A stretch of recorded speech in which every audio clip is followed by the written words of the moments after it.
Penulis-penulis terutama daripada barat cuba menidakkan kemahiran masyarakat kita. Hati kita nak buat kerja. Hak lain tak payah belajar. Jadikan sendiri yang kita buat.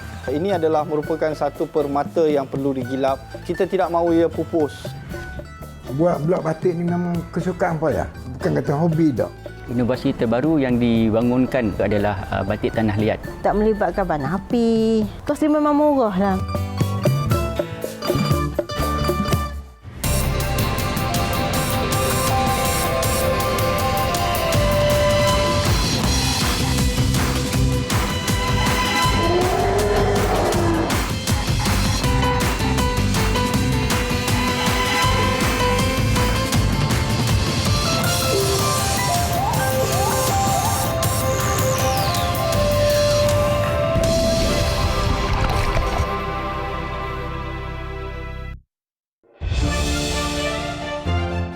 Pada zaman dulu, Belanga ni, kesel, kahbara. Dulu dia tak ada benda gini-gini, tak ada benda beramik lah.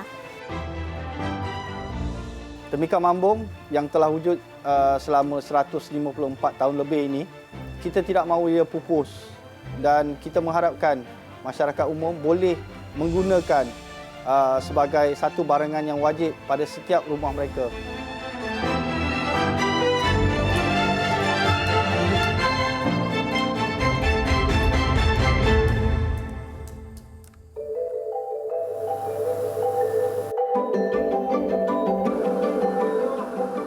Trend pelancongan Train to Dabong yang tular di media sosial tahun lalu kini membawa ribuan pengunjung ke Kelantan melalui jalan keretapi setiap minggu.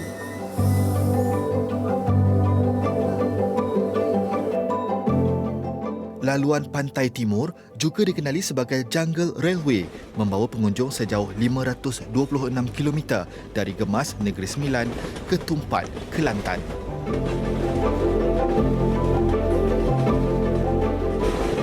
Rel yang dibuka lebih 100 tahun dahulu menyusuri kampung-kampung terpencil, struktur bersejarah serta alam semula jadi malar hijau yang menjanjikan pengalaman eksplorasi yang mengujakan.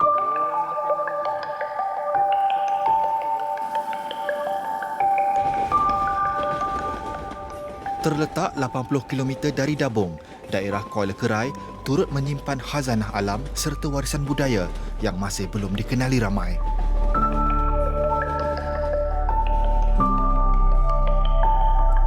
Seni Tembikar Mambung membawa majalah 3 ke pesisir Sungai Kelantan bersama Profesor Dr. Tajul Syuhaizam Said, Pengarah Muzium Pendidikan Nasional, Universiti Pendidikan Sultan Idris yang menghabiskan masa 2 tahun bersama pengusaha tembikar untuk mengkaji nilai estetika Tembikar Mambung pada tahun 2005.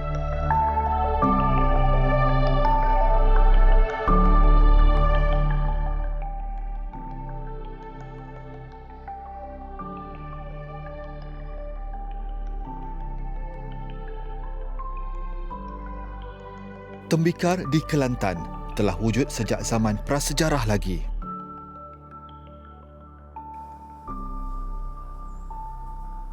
Jumpaan-jumpaan tembikar semasa zaman Neolitik oleh pengkaji-pengkaji terdahulu menemukan bahawa jumpaan-jumpaan artifak yang berada di negeri Kelantan ini adalah merupakan petanda awal tentang kemahiran masyarakat menggunakan medium tanah liat sebagai barangan kegunaan harian.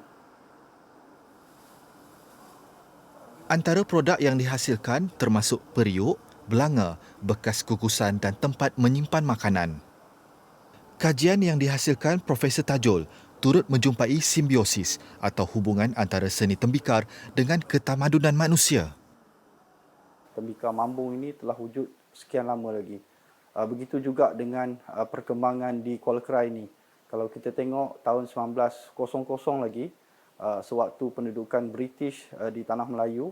So Kuala Kerai ini merupakan satu tempat yang unik kerana ianya ada deposit mineral yang sangat berharga iaitu emas dan cari gali emas telah berlaku.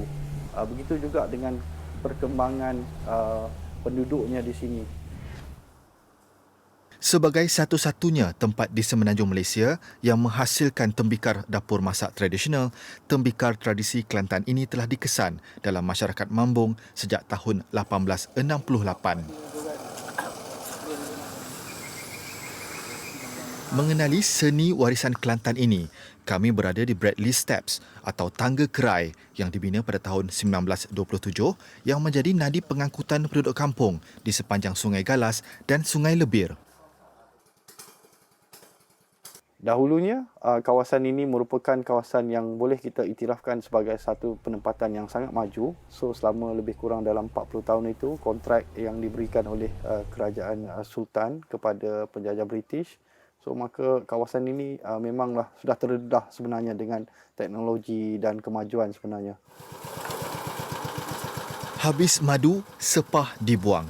Setelah berdekad menikmati hasil sumber asli negara, perkembangan Kuala Kerai kini bagai separa sedar. Lebih-lebih lagi kawasan kampung di pesisir sungai yang langsung tiada sambungan telefon mahupun internet. Kalau kita lihat keadaan geografikal kawasan di sini, terutama sekali kawasan yang berada di hulu, di Sungai Lebir, Sungai Galas itu, memanglah agak sukar kerana perhubungan utamanya adalah melalui jalan air.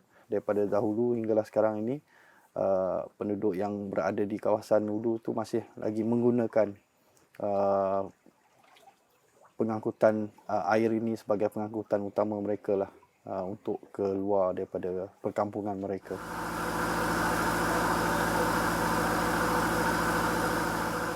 Dengan kemudahan asas yang terhad, kami dibantu Nur Anwar Hamad, bekas penuntut Fakulti Seni UPSI pada tahun 2002.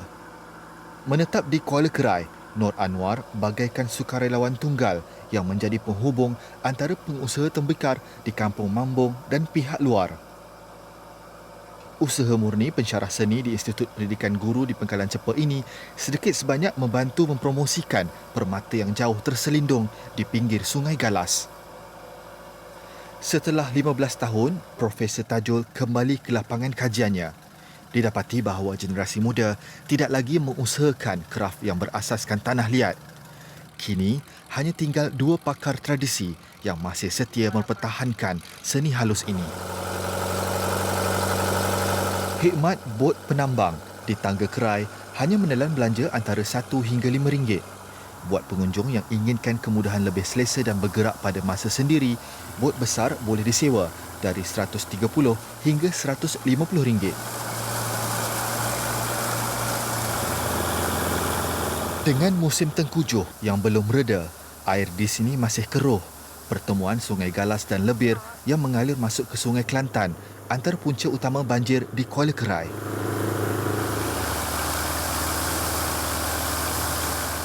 Hingga kini, akses ke Kampung Mambung hanya melalui jalan air dan mengambil masa kira-kira 45 minit.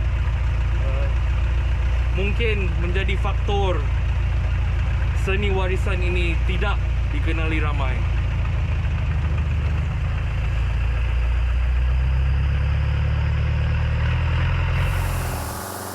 Namun, perjalanan ke Kampung Mambung merupakan sesuatu yang amat menakjubkan buat kami. Biarpun deruman enjin bot memecah kesunyian, nikmat alam saujana mata memandang memberi satu pengalaman yang kekal dalam ingatan. Setiap saat, bagai pengembaraan ke dunia yang belum ditelan zaman.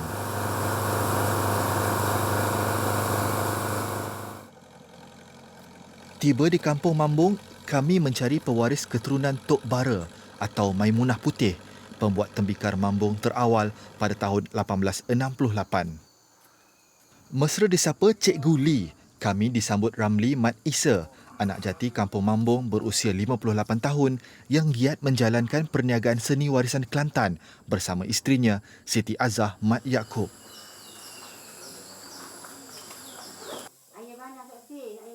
Selain pengunjung, mereka turut menerima tempahan secara kecilan dengan bantuan kenalan seperti Nur Anwar.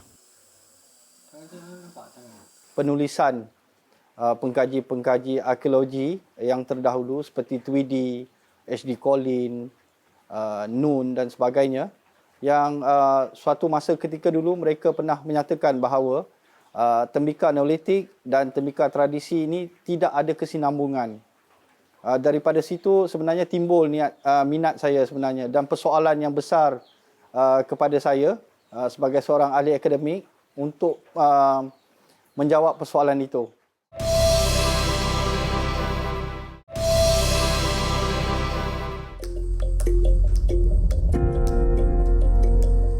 Kekal dengan tradisi, pembuatan tembikar mambung masih dibentuk menggunakan tangan dan bukannya mesin.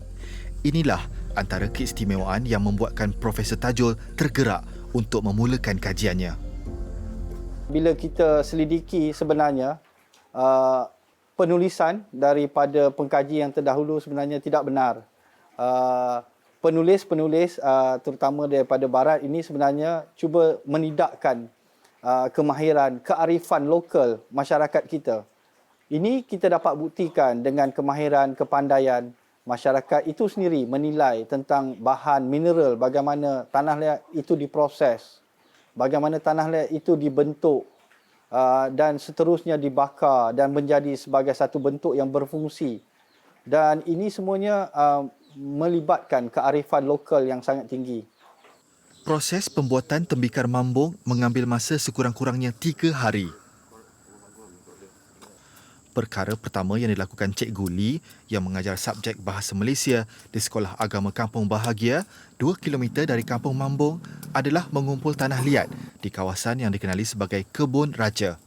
Mineral yang terdapat dalam jasad tanah liat di Kampung Bahagia, di Kebun Raja ini, ianya terdiri daripada beberapa peratusan bahan mineral alam semula jadi yang kita kategorikan seperti ada silika, kita ada alumina, kita ada juga kalau kita lihat dia seakan-akan berwarna merah ini, ianya mengandungi red iron oxide. Jadi dia ni kira satu.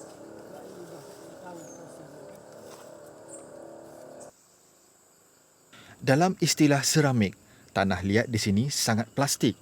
Ini membolehkan pembuat tembikar mengeksplorasi kerja tangan mereka dengan bebas selain hasil produk yang lebih tahan haba berbanding tembikar lain di Malaysia. Tanah perlu dipecahkan kepada butiran kecil untuk memastikan ianya bebas dari benda asing seperti batu. Dengan bantuan penduduk kampung, Cikgu Lee mengumpul hingga 500 kg tanah pada satu masa.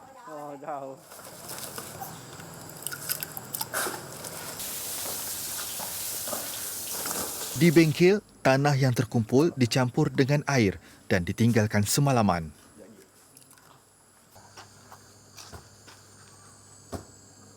Keesokan harinya, tanah yang direndam dikeluarkan dan ditumbuk tanpa henti selama 3 jam hingga lumat.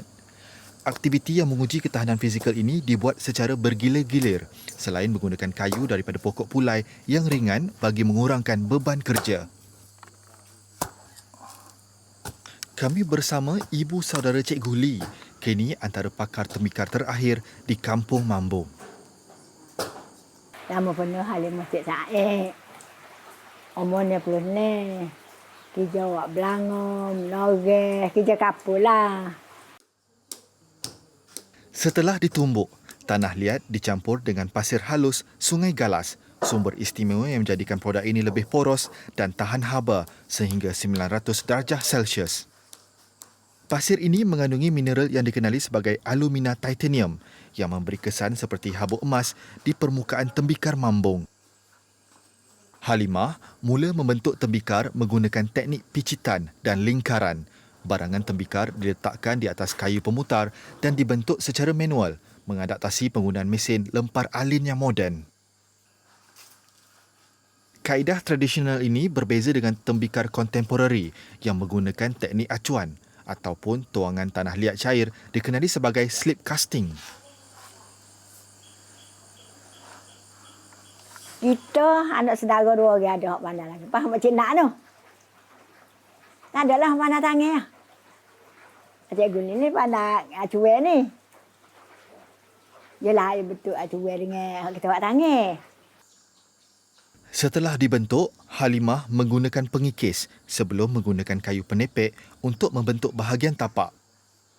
Buat belakang ni umur 15 tahun lagi umurnya. Ngetuk tua. Kita belajar mata sebulan lah pandai tu. Orang tua dulu. Kita tak ingat tu orang tua buat dah. Kira tu pikat baru dah. Tembikar Kemudiannya diberi ragam hias menggunakan teknik tekapan dengan kayu berukir. Pembuat tembikar mambung ini mewarisi keunikan daripada rupa bentuk dan juga fungsi tembikar itu sendiri. Ini bertepatan dengan suatu konsep yang pernah diutarakan oleh Datuk Syed Ahmad Jamal, iaitu rupa dan jiwa, di mana rupa itu membayangkan kepada rupa bentuk tembikar mambung itu sendiri dan jiwa itu merupakan satu ekspresi daripada pembuat tembikar itu sendiri yang ditumpahkan kepada pembuatannya. Ya hati kita nak buat kerja. Jadi kita misalnya kita buat belanga macam ni so. Hak lain tak payah belajar. Jadikan sendiri ya kita buat.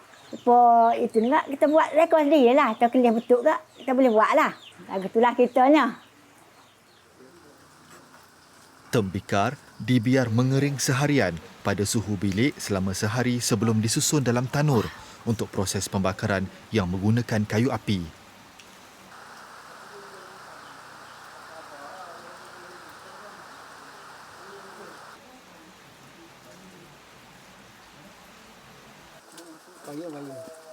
Tanur ini dibina sendiri oleh Cikgu Lee yang meluangkan masa setahun di Jepun bersama adik guru seramik tempatan pada tahun 1992 untuk belajar teknik pembakaran serta cara membina tanur khas untuk tembikar mambung.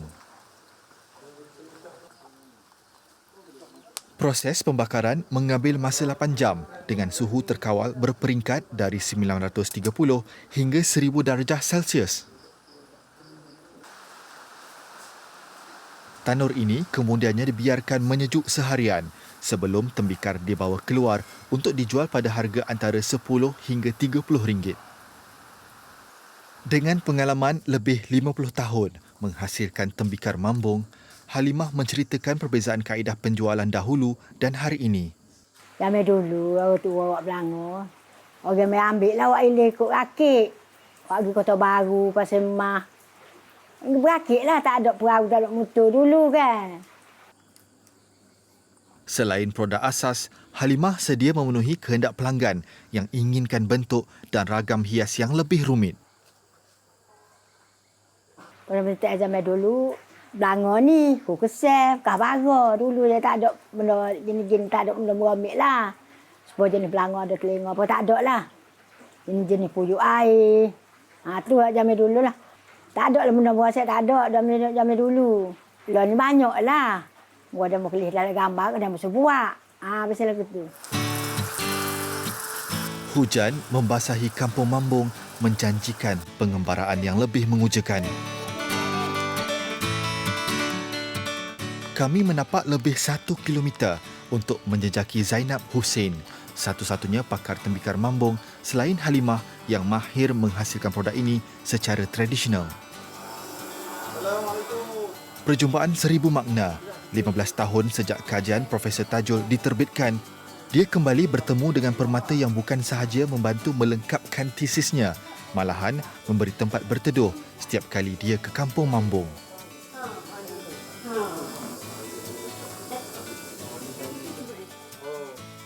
Kini berusia 75 tahun, Zainab masih gigih menghasilkan seni kraft tangan walaupun jumlah permintaan tidak cukup untuk meneruskan kesinambungan hidup. Susah hari tu, hidup dengan mula pokcik ni susah. Makan pun atas ni lah. Atas buat belanga, agak pun tuk tua jual, agak pun tuk tua bagi. Tuk tua tak ada kak. Makcik orang makcik nak orang pemerek, orang mari-mari buat ni lah, mari-mari ni orang beli. Jadi orang beli-beli kak. Makcik, awak beli makan lah. Suami pun sakit, makcik pun sakit. Jadi berubat semacam kak. Orang kata kak tak lekat piti lah. Gitu. Perut beli, orang sana, orang cakap kat orang. Kita tak sakit kat orang. Lepas makcik duduk cokor buat belanga ni lah. Dengan kudrat yang terbatas, Zainab terpaksa menggunakan mesin pengisar untuk membantunya dalam proses melumatkan tanah liat. Biarpun bergantung kepada penggunaan mesin, kemahiran Zainab menghasilkan rupa dan jiwa tembikar mambung masih tajam. Dah muda-muda tak pandai. Tak pandai nak buat nak buat. Nak pusing tu, nak buat kain tu sekarang dengan tanah-tanah ni mari.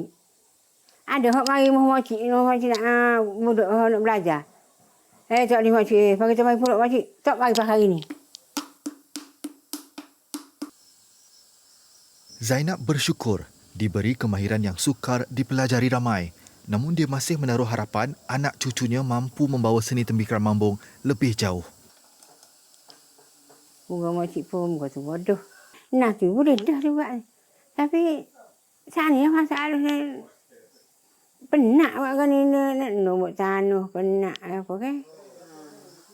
Tiba waktu pulang, setiap langkah terasa berat mengenangkan masa depan seni warisan Kelantan yang masih tersorok dari pengetahuan ramai. Tembikar mambung yang telah wujud selama 154 tahun lebih ini, kita tidak mahu ia pupus dan kita mengharapkan masyarakat umum boleh menggunakan sebagai satu barangan yang wajib pada setiap rumah mereka. Kenapa tidak kita mengagungkan dan menggunakan tembikar tradisi yang dihasilkan oleh pembuat tukang mahir kita sendiri demi kelestarian warisan seni negara. Bagi Profesor Tajul, pelaksanaan projek perintis serta penyertaan pemain industri berpotensi menghidupkan semula lubuk emas Kuala Kerai untuk maju seperti dahulu. Ini adalah merupakan satu permata yang perlu digilap, terutama sekali bagi sektor pelancongan. Penggiat-penggiat pelancongan datanglah ke Kampung Mambung ini dan jadikan ini sebahagian daripada edu-tourism. Selain daripada melancong, khalayak juga dapat belajar tentang bagaimana wujudnya seni tembikar yang sangat-sangat unik yang berada di Sungai Galas di Kampung Mambung ini. Tembikar antara ciptaan terawal tamadun manusia.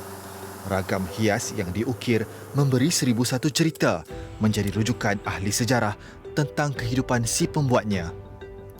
Kisah tukang mahir tembikar Kampung Mambung yang setia dengan tradisi harus diraih bukan sahaja rakyat Malaysia, malah penggemar seni seluruh dunia. Langkah drastik perlu diambil sebelum warisan hilang ditelan zaman.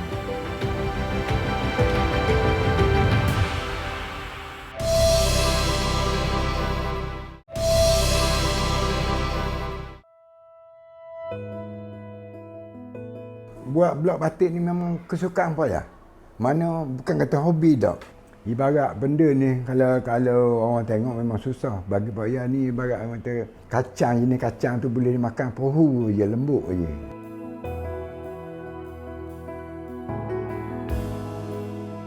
Inovasi terbaru yang dibangunkan oleh Kraftangan Malaysia adalah batik tanah liat. Jadi kalau dari segi Kak Ali, tanah liat ni memang kos dia memang rendah sangat-sangat.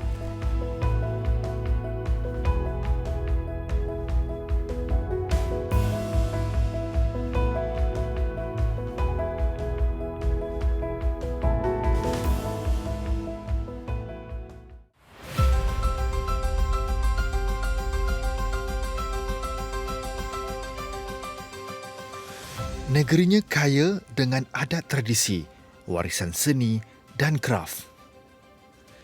Ia boleh dilihat pada tekstil Melayu yang berkualiti tinggi seperti batik Terengganu. Keunikannya bukan sahaja terletak kepada corak atau motif yang pelbagai, tetapi juga cara pembuatan. Beridentitikan sempadan lilin dalam pemisahan warna atau corak, batik adalah satu daripada kraf Malaysia yang berjaya ke pasaran antarabangsa. Seiring dengan popularitinya, peralatan dan teknik pembuatan telah diberi nafas baharu dari perkembangan teknologi. Daripada penggunaan blok kayu kepada blok yang diperbuat daripada kepingan logam, zinc, besi dan tembaga. Proses penghasilan blok dan corak batik tidaklah semudah yang disangka. Ia memerlukan fokus dan ketekunan yang tinggi.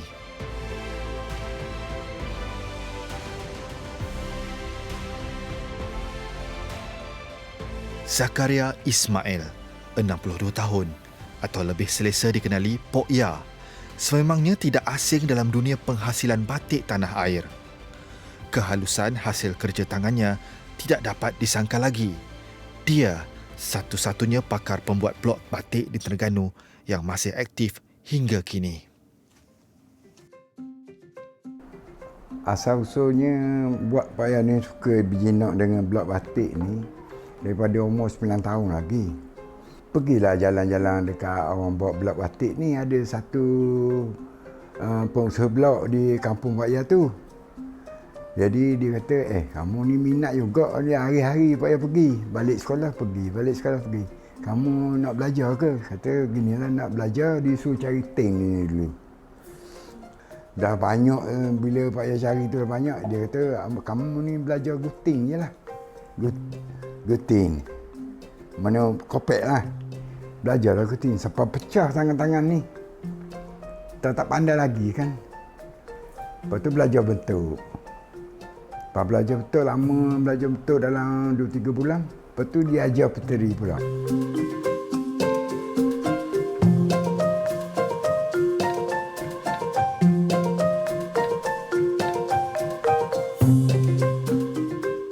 Dapat satu kepingan. Ini saiz dia untuk buat blok batik.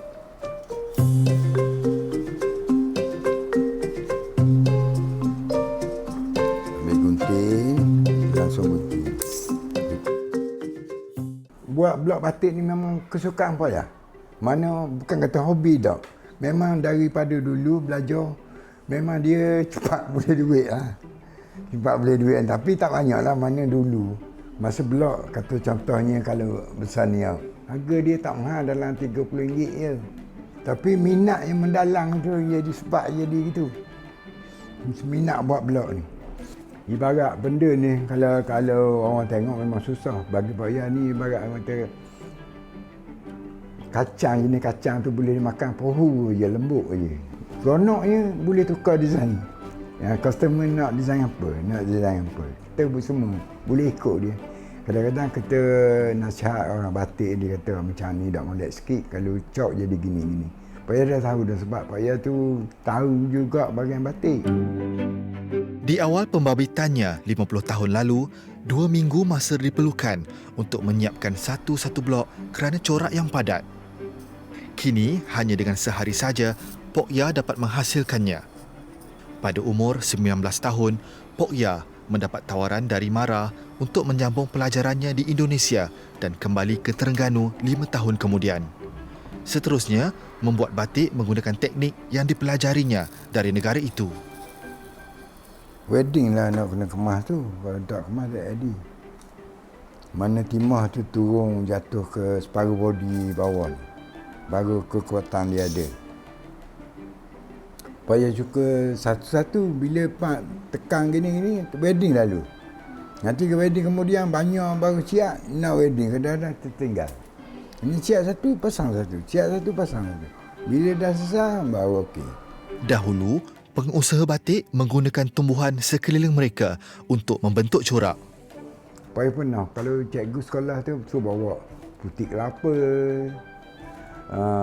batang pisang,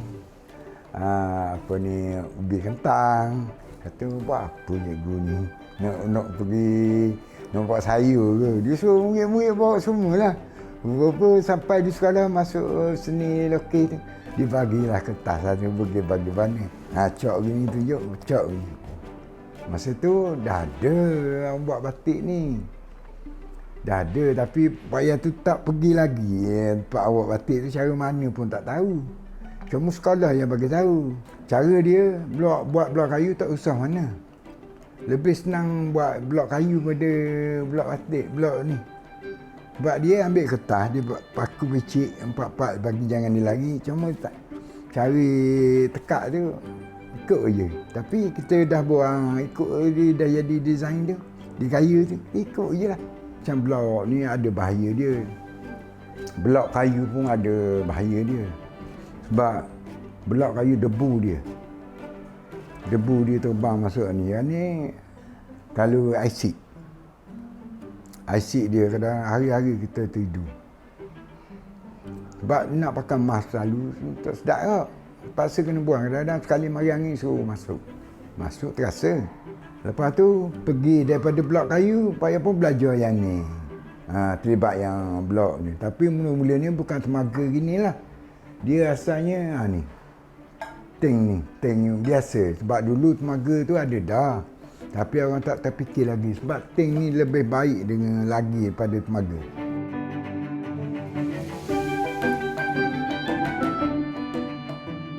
Kurangnya pendedahan dan persekitaran kerja yang memerlukan disiplin serta komitmen yang tinggi membuatkan ramai generasi muda tidak berminat menceburi seni pembuatan blok ini. Mereka lebih cenderung bekerja dalam sektor pekerjaan yang lebih selesa dan gaji yang lumayan.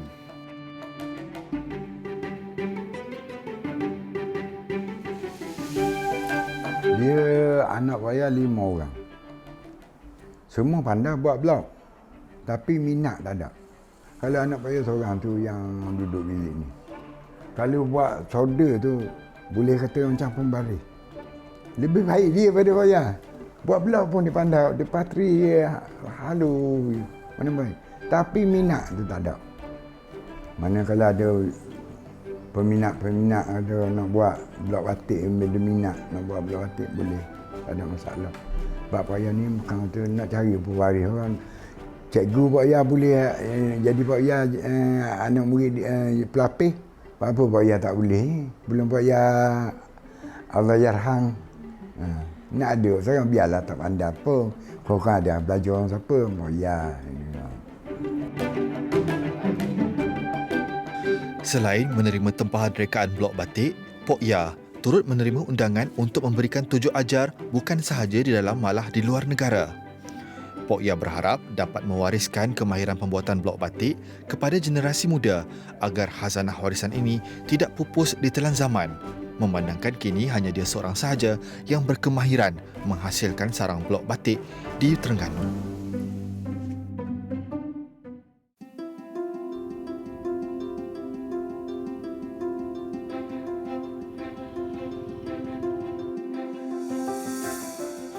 Rahani Zakaria, 58 tahun, lebih mesra disapa Kak Ani, antara pengusaha batik.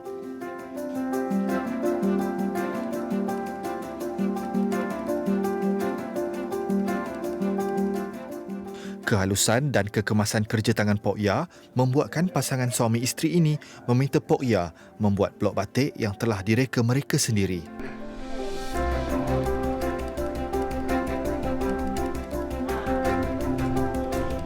Pada proyek awal dulu, Kak Ani buka ni dengan satu pemidang ni je. Dengan bermodalkan RM500. RM500 tu nak beli kain, nak beli dye, nak beli semua nak beli masa tu. Tapi tak beli banyak-banyak lah. Macam sekarang ni beli pakai drum. Dulu beli kilo, macam sedikit tu untuk 10 kilo untuk nak rendam kain sikit je. Bukan kita buat production macam gini. Kita buat hari ni, kalau kita rasa kita nak buat $2, kita buat je $2. Sebab kita kerja sendiri. Kak ni tak mau keluar daripada rumah apa semua. Nak kerja macam duduk dekat rumah. Dan macam sekarang ni orang kerja kat rumah senang. Online je kan. Kita masa kita buat tu, kita tak ada online apa semua. Telefon pun tak ada lagi masa tu. Hanya telefon rumah je. Jadi kita cuba cara gini lah.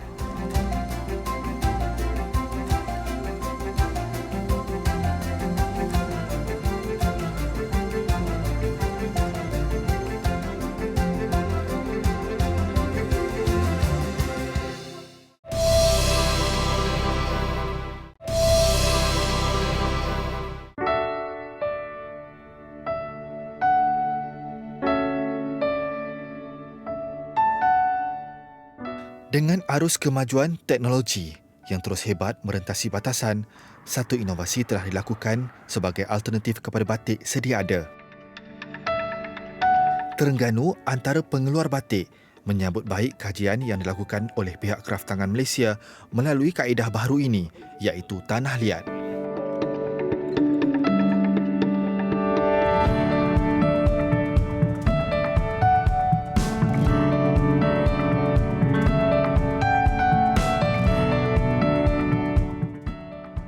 Inovasi terbaru yang dibangunkan oleh kraftangan Malaysia adalah batik tanah liat, di mana kita melihat ada potensi bahan tempatan iaitu local material yang kita bangunkan untuk kegunaan industri, khususnya industri kraft tekstil. Jadi kita melihat potensi tanah liat di negara ini boleh dibangunkan dan dijadikan sebagai bahan penghalang warna. Dia asalnya adalah semasa lawatan pengurusan Kraftangan Malaysia ke International Craft Award di India pada tahun 2019, di mana telah melihat di sana penghasilan batik menggunakan tanah liat. Jadi kita menggunakan konsep adopt and adapt, iaitu kita melihat rujukan dan kita apply dia di negara kita lah melalui Kraftangan Malaysia dalam melaksanakan satu inovasi. Jadi daripada situ kita merasakan satu potensi bahan lokal kita ni dibangunkan. Ya, sebab tanah liat boleh didapat di mana-mana, cuma berbeza dari segi dia punya konten dengan dia punya struktur tanah itulah. Jadi kita melihat sangat besar potensi ini untuk kita bangunkan bahan-bahan tempatan sebagai bahan pembuatan batik. Kelebihan dia macam yang saya maksud tadi, iaitu dari segi penjimatan kos. Lepas tu dia punya tu go green. Lepas tu kita nak jadikan bahan tanah liat ni sebagai bahan penggantian lilin.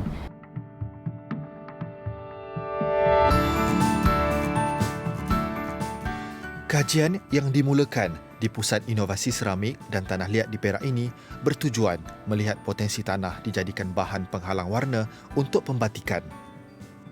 Tidak semua tanah liat boleh digunakan untuk batik. Ini kerana tanah di setiap negeri adalah berbeza. Kak Ani dan suami, Abang Long, adalah antara 16 usahawan batik yang terpilih dalam program pembangunan kemahiran komuniti kraf batik Kuala Terengganu, mengakui kelebihan batik tanah liat ini.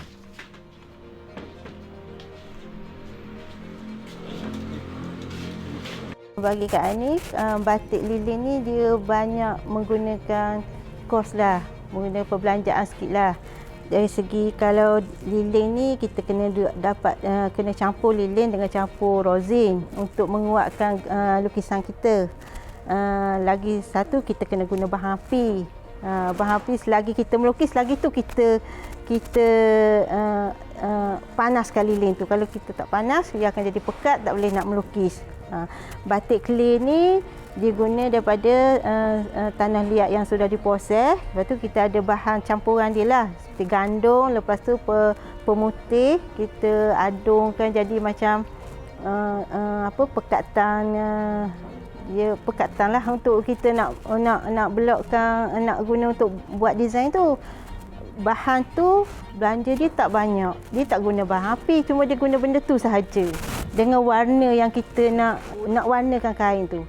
Jadi kalau dari segi Kak Ani, tanah liat ni memang kos dia memang rendah sangat-sangat.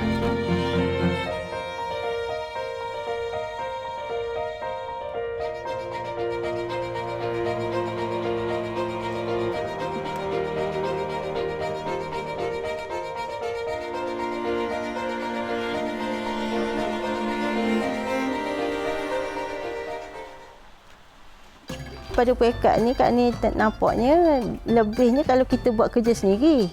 Kalau kita buat kerja sendiri, memang kita tak perlu pakai pekerja. Kalau kita tak buat sendiri, kita kena pakai juga pekerja. Tapi pekerja tak ramai lah. Dalam 2 orang. Kalau yang ni nak kena ramai. Kalau pekerja tu kreatif, seorang pun boleh buat. Tu je. Cumanya dari segi kos tadilah kata dia tak melibatkan bahan api. Kos dia memang murah lah. Memang murah sangat-sangat.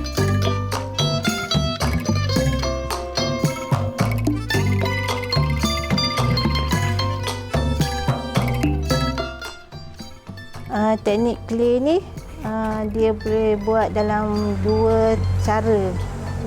Cara yang pertama, kita terus ke kain putih dan diklaykan. Lepas tu kita terus marblekan. Lepas marble, kita basuh-basuh, siap.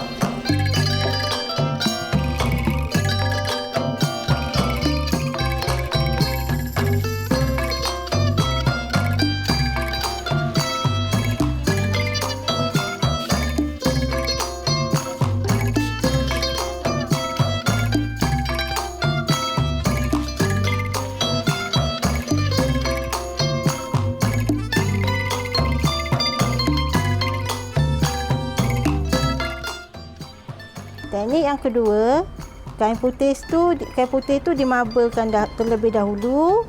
dibersihkan dan jemur kering. Lepas tu baru kita buat clay atasnya.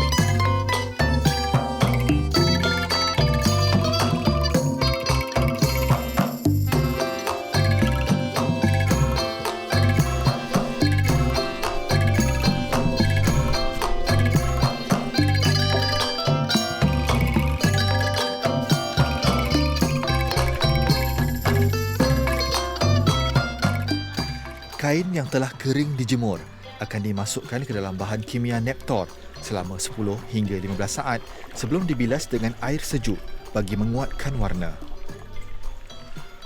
Kain akan digosok bagi menghilangkan kesan tanah liat sebelum dijemur sekali lagi.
Tanpa usaha memperkasa dan melestari seni kreatif ini, warisan tradisi akan ditelan zaman. Penyelidikan dan inovasi batik perlu dijalankan secara berterusan bagi memperkasa dan melonjakkan industri kreatif ini ke tahap lebih tinggi.